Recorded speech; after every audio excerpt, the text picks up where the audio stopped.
That organ loves Bach. Good morning. Welcome to First Unitarian Church in New Bedford. I am Karen Anderson, and I minister to this congregation as we minister to each other. We are a beloved community of people who believe that everyone is worthy of respect. Science is real. The democratic process is a sacred thing. We are all part of an interconnected web, and that the light and energy we put out makes a difference in this world. We are people of purpose, and if what you hear today resonates with you, we hope you will consider becoming a part of this way cool family of seekers and keepers of this long dream that is our church. We begin our service, as always, by lighting our chalice. We thank Maureen Fanning for the lovely Easter lilies behind us today.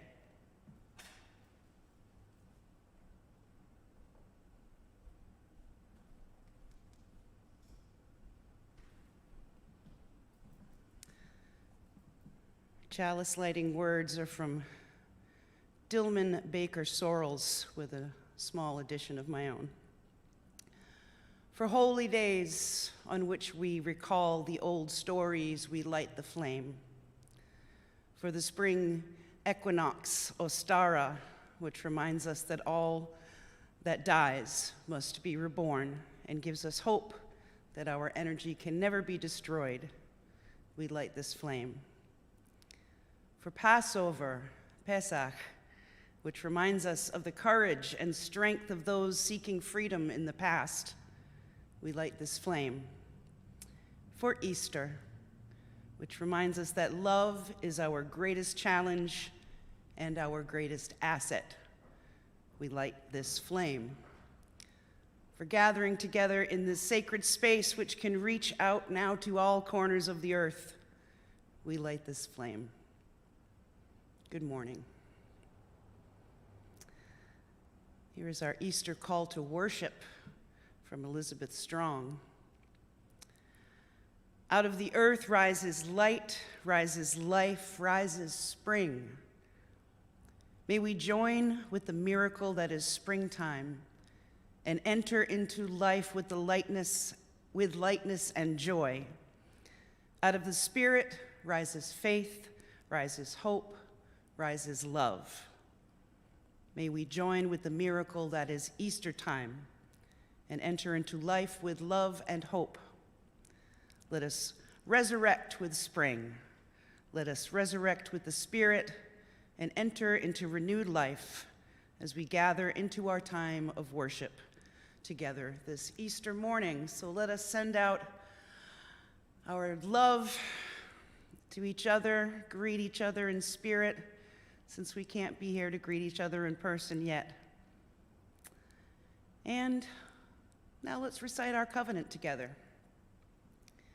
We come together as a religious community, upholding freedom of conscience, right relationship, and the inherent worth of all people. We value our diversity and pledge to care for one another in the spirit of compassion, to speak and listen to each other with respect, and to promote justice and kindness in the world. Our first hymn this morning, Lo, the Earth Awakens Again. Join with me if you'd like.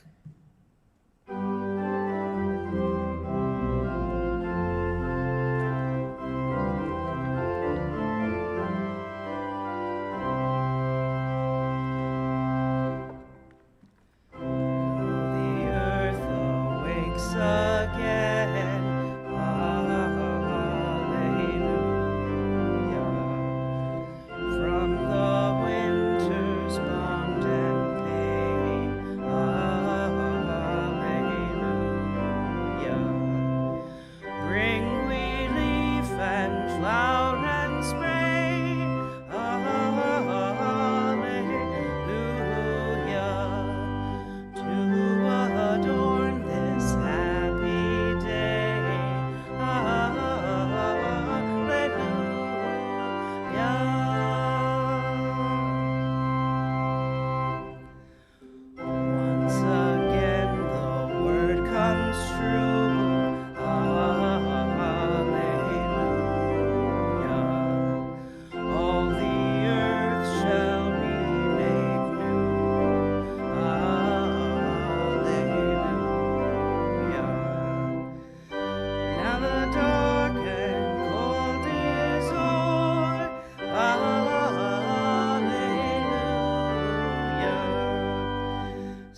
time in our service where we share with each other our joys, our concerns, our sorrows, our fears, our love.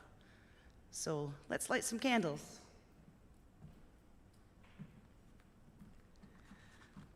This first candle, hold on.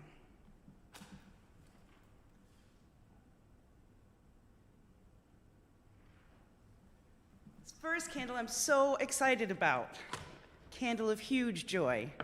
This week we welcomed our new neighbors, the LGBTQ network, who are renovating the space across the street from us, what used to be Sister Rose's homeless shelter. Not only are they saving a very architecturally unique building in our city, but with the help of Whale, thank you very much, but it will be a safe place of love and art and community for everyone.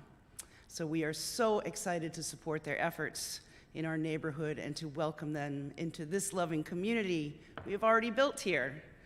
We can't wait to work with them and make the beautiful dream that they have something that will change New Bedford, something we can share. We're super honored to be part of this.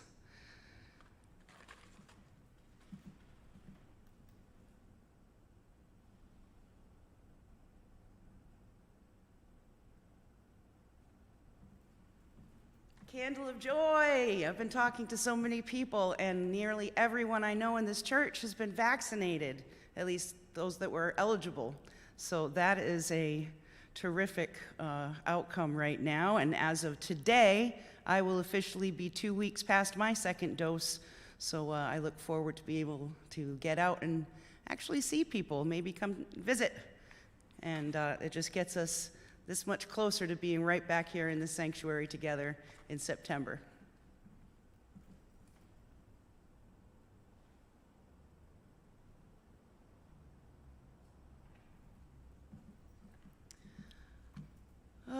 Candle of love and support for the family of one of our former ministers here, Richard Kellaway. He passed away last week or the week before last. Our hearts go out to Jean and Ron and Andrea and his grandson, Ethan, in their time of loss. But I am happy to say that I did see Jean at the ribbon cutting across the street the other day, so I was glad to tour the building with her. But our love to the Kellaways.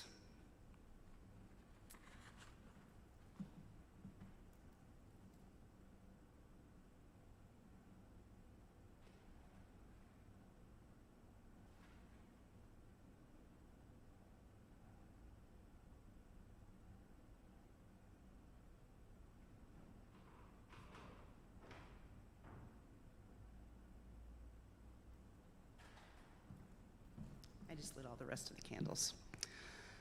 Candle of joy. As I was walking out of Tractor Supply on Friday, Yasmin, with her youngest, Rye, was there, and I could not get over how big and handsome he is. And she told me that August had driven them there. He's about to get his license, if you can believe that, and he looked very cool sitting behind the wheel. When I pulled up beside him and I said, "Oh no, you're gonna be on the road too?" So he just gave me a smile and said, "Yeah, I'm getting my license pretty soon." He has a very deep voice now. And I lit 2 candles, as is our practice here. One for all the sorrows, the joys, the fears that we keep in our hearts, and one for everyone else who hasn't found a great place like this to share their joys and their concerns. And now we will have some centering music.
Our first reading this morning is from our hymnal. It's called Rolling Away the Stone by Sarah Morez Campbell. In the tomb of the soul we carry secret yearnings, pains, frustrations, loneliness, fears, regrets, worries. In the tomb of the soul we take refuge from the world and its heaviness. In the tomb of the soul, we wrap ourselves in the security of darkness. Sometimes this is a comfort. Sometimes it is an escape. Sometimes it prepares us for experience. Sometimes it insulates us from life. Sometimes this tomb life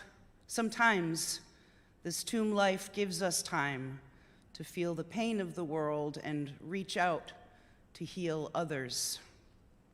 Sometimes it numbs us and locks us up with our own concerns.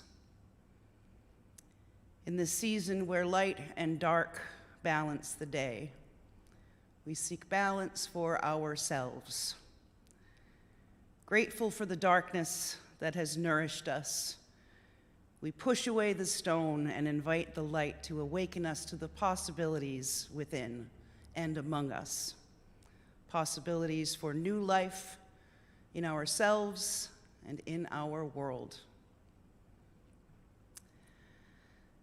Let us enter now into the spirit of prayer and meditation. This time of renewal, let us find hope in the awakening world. Nothing that dies is gone. Jesus taught us that. And the story of his death and resurrection still resonates through millennia.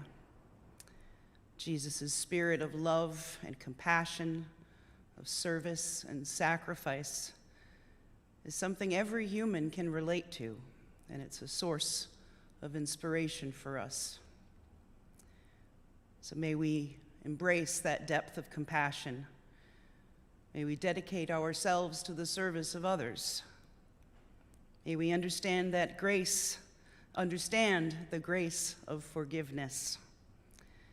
May we look to the light of love that loves us back, no matter what. Amen. And I have a meditation here from Kathy Rian Starr called What Can We Learn from Spring's Power? Spirit of spring and new life, spirit of decay and death, we turn to your wisdom and strength as we seek to live lives of meaning and love. The cycle of life is so powerful. Everything that lives dies. Everything that dies has lived.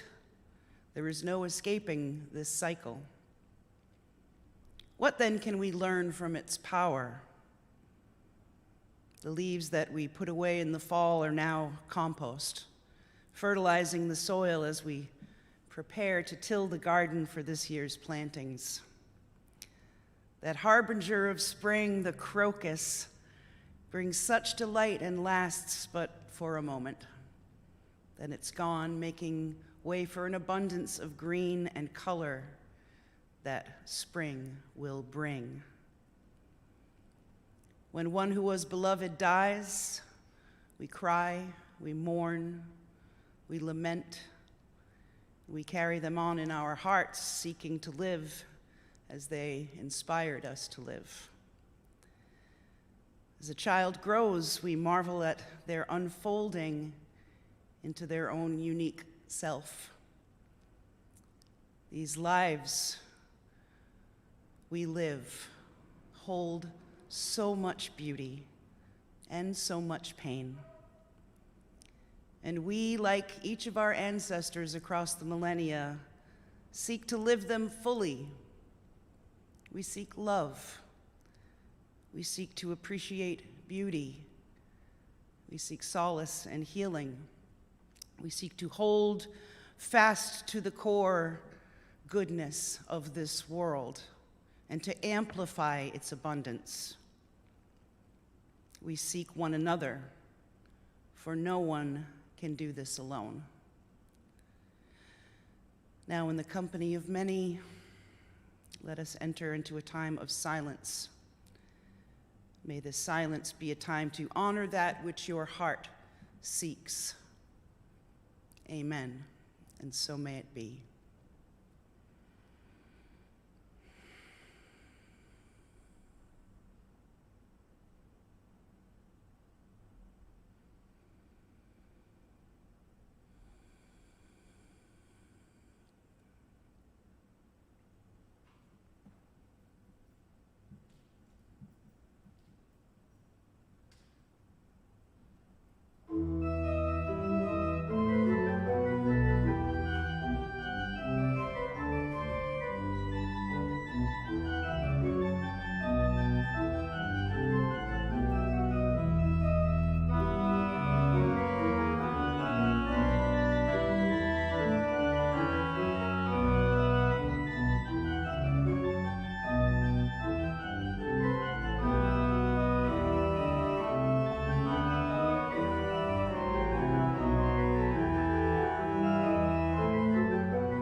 Our second reading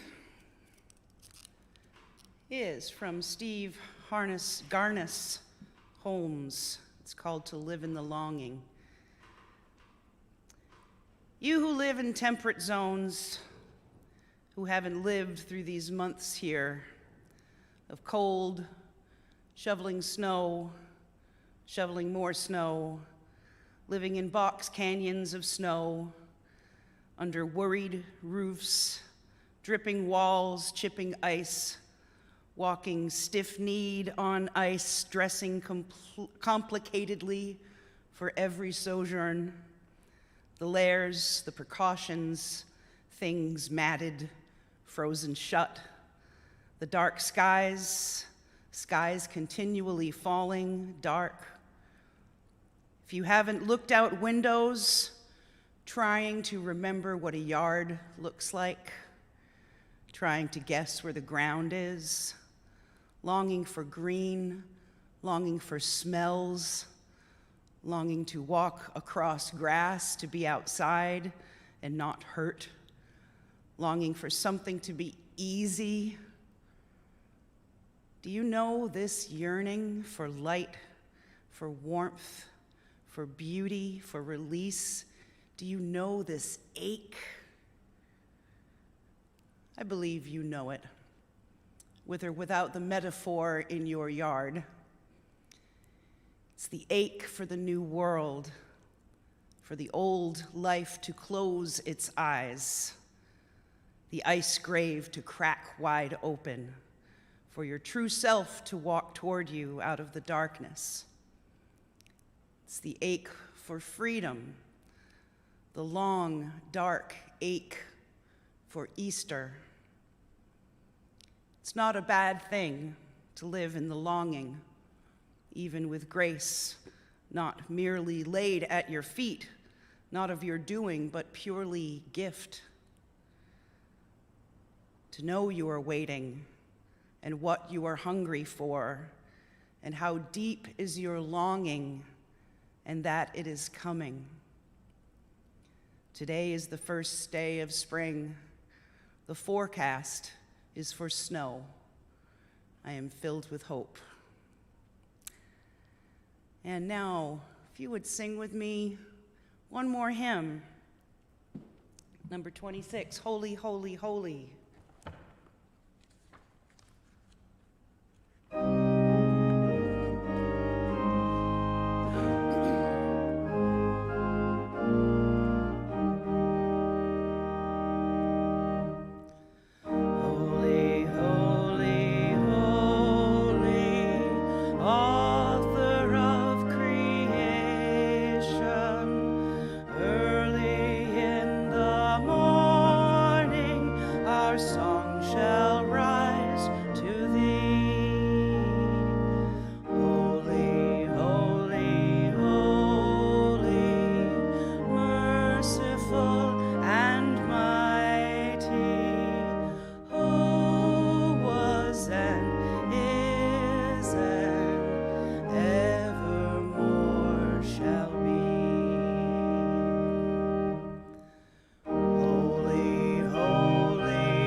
Now is the time in our service where we ask you for your kind donations once again toward the good works of this church.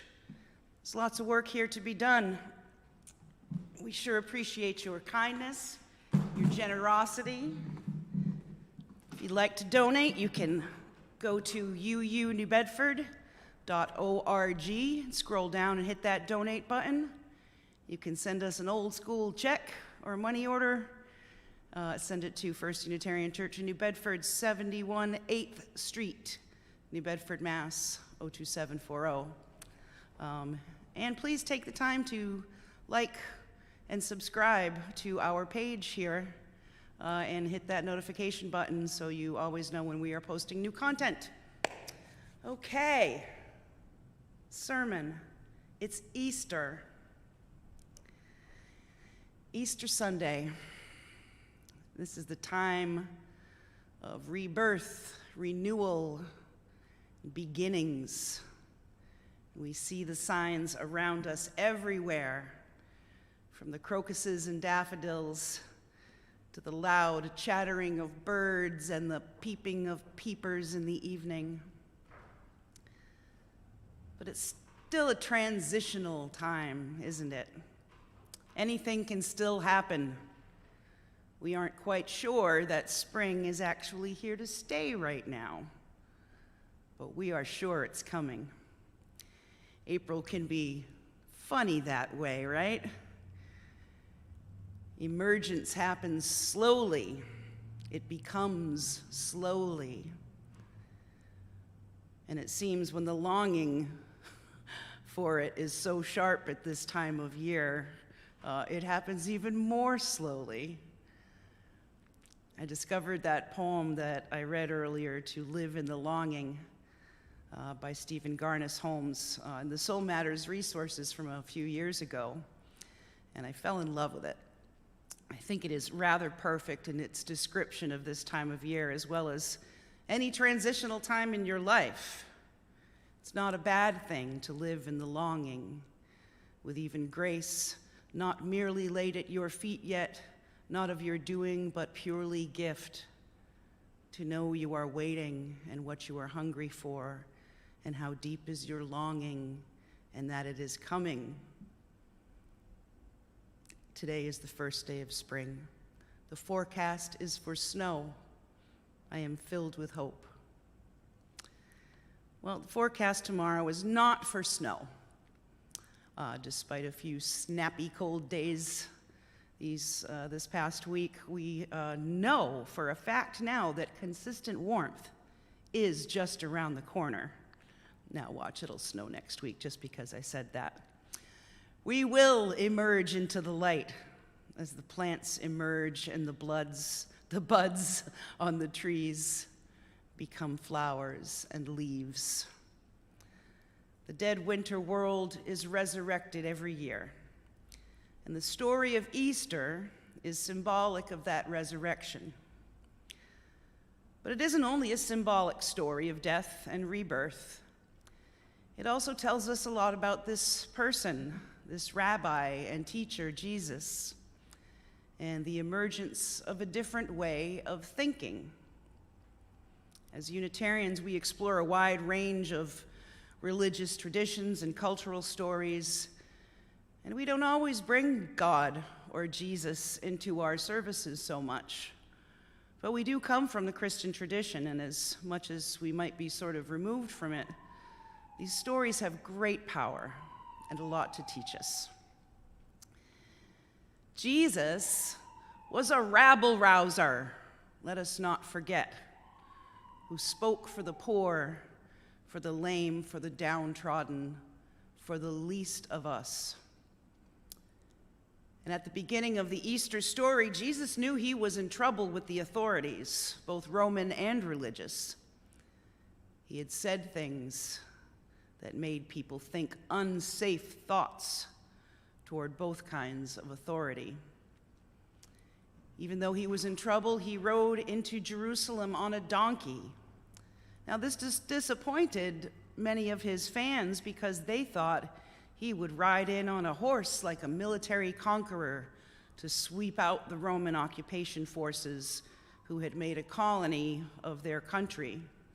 Most people prefer a satisfying show of force instead of a humble entrance without expectation, right? He gathered his disciples for a meal and then went out into the garden. One of his disciples, Judas, had sold him out. He told the authorities where to come pick him up, and he sealed his fate with a kiss. They put him on trial, and the puppet ruler Pontius Pilate, under pressure to keep peace by appeasing all the factions that were upset, turned him over to the soldiers who beat him, made him carry his own cross, the instrument of his execution, to the place he would die. And along the way, his burden was lifted by Simon, who was forced into it by Roman soldiers because Jesus could no longer carry it. Catholic Church tradition says that a woman named Veronica came out of the crowd and gave Jesus her veil to wipe his face, and that his image was left on the veil she used. The thought of that small act of kindness made me always love that part of the story, and I could always picture it very vividly in my head as a child. The soldiers crucified Jesus alongside two criminals, tormented and humiliated him for their amusement, and left him to die. He was buried in a tomb, a cave-like opening that was then sealed, probably with a rectangular stone, if it was like almost all of the other burial caves of that period. The story continues that on the third day, two women who were his followers came to visit the grave and found the stone moved from blocking the entrance and the tomb empty.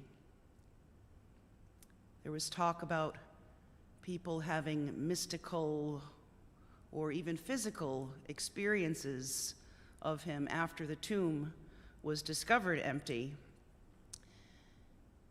He brought the good news to his followers that he died for their sins, had been resurrected, and would ascend into heaven to sit at the right hand of his Father. There's power in this story. Part of the takeaway for me this week was the reminder that if you are a disruptor of the system that benefits the powers that be forewarned. It can be dangerous. That is the reason Jesus was killed, after all, like so many others. He stood for something. He stood up to those in authority, even though he knew it would likely mean his death. And this applies just as much today as it did in Jesus' time. I think of the courageous young people who are finally trying to get done what we adults haven't been able to do concerning gun violence and environmental issues, going up against the equivalent of the Roman Empire. Think of the women and men who have finally stood up and told their truth about sexual harassment or violation, and have brought down some mighty kings. Think of all our Black brothers and sisters who have had to remind us again and again that their lives matter as much as anyone else's, and that they're tired of this farce of equal freedom. And it's dangerous for them to speak out, but they do, because it has to change. These are all stories of emerging from the darkness and into the light, of the struggle it takes to grow, the tenacity it takes to survive, and the persistence it takes to thrive. The story of Easter is an intense story of a courageous journey, of facing fear and death, abandonment and debasement.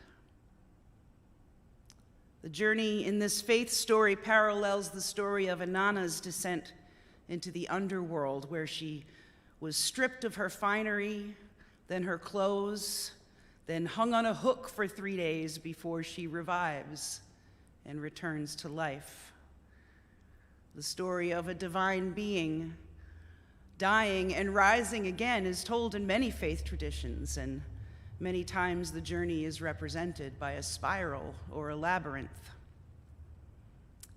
On one level, it parallels the journey of a seed, which falls from a plant to the earth and is dormant until it is cracked open in the darkness, and its new shoots find their way to the light and to life.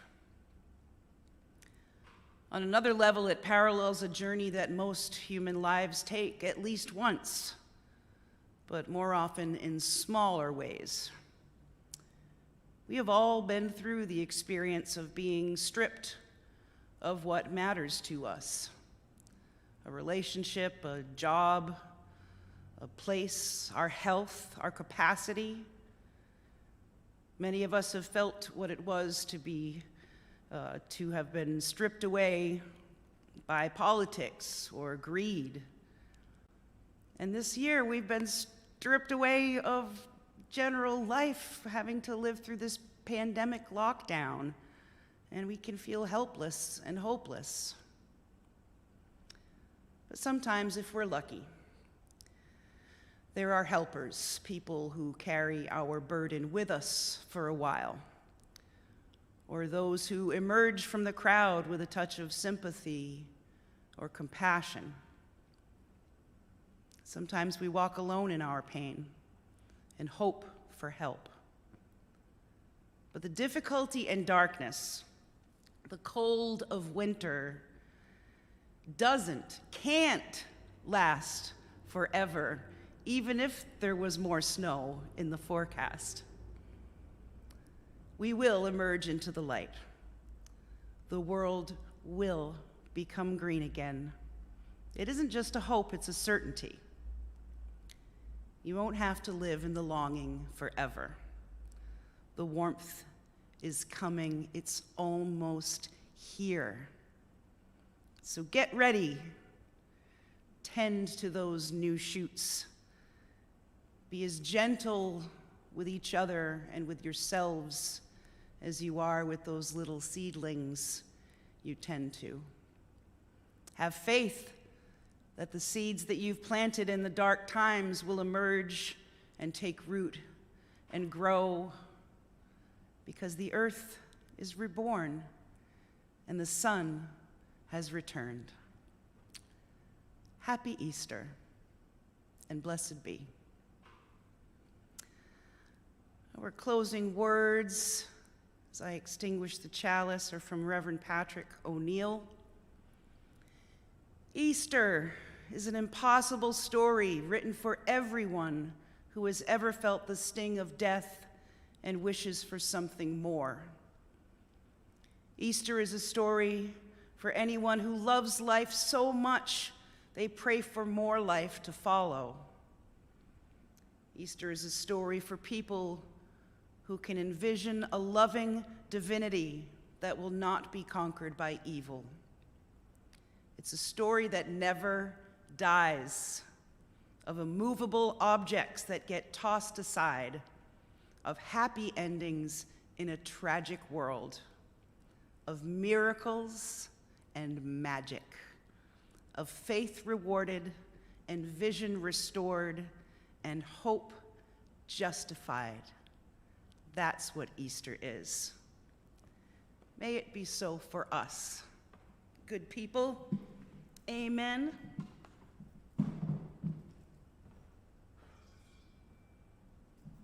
Hold fast, church.